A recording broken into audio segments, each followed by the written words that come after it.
Hi, and welcome to Dave's Think Tank.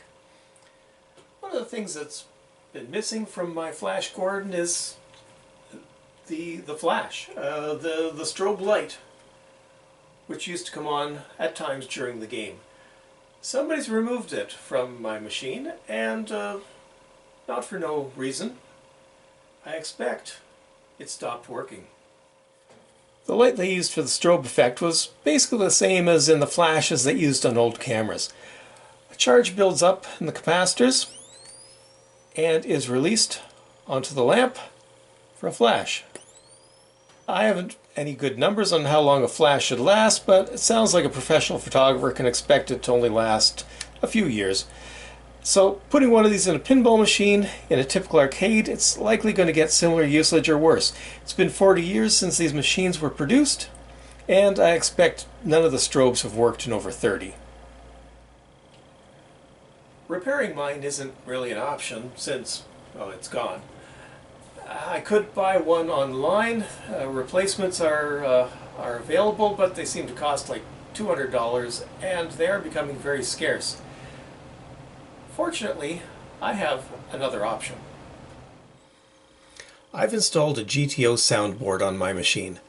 Besides doing a total sound makeover, the Geeteoh board has 3 relays built in, which can be used to run lights or other accessories under a limited number of conditions. So I bought this strobe light online. It cost about $12 or $13. The wires were originally about 10 inches long. I've extended them and covered up the joins with heat shrink.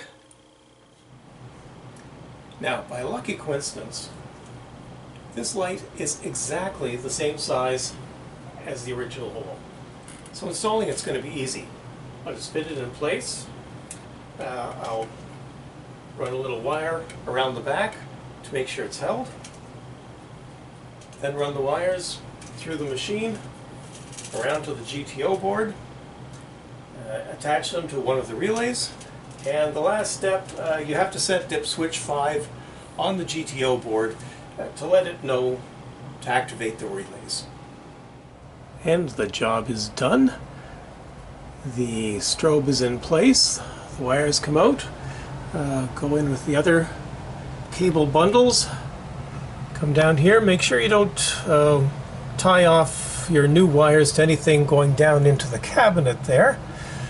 But the wires work their way across and around and come out down here to go into the relay. Red into positive, black into negative, and we are ready for a test. All ready for our first test. I've set it up using relay number 1, which leaves the flash on for the entire game. I've done that mainly for the purposes of this test, so that we can see that it's working immediately. I'll eventually set it up on relay number 3, I'm pretty sure. That seems the natural one to have the strobe going. That sets it going during the 15-minute or 15-second clock countdown during the game. Anyway, let's turn the game on, see what happens.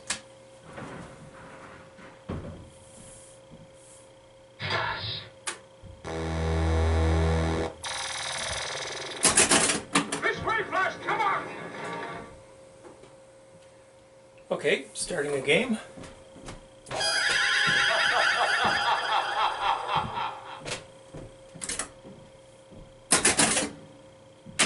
Gordon's alive. Strobe works. So, it's working. It's not as bright as I thought it would be, but I think it looks good as it is. I may decide later on to try taking the red cover off, see how that works, but for now I think it looks pretty good as it is. So let's play a game.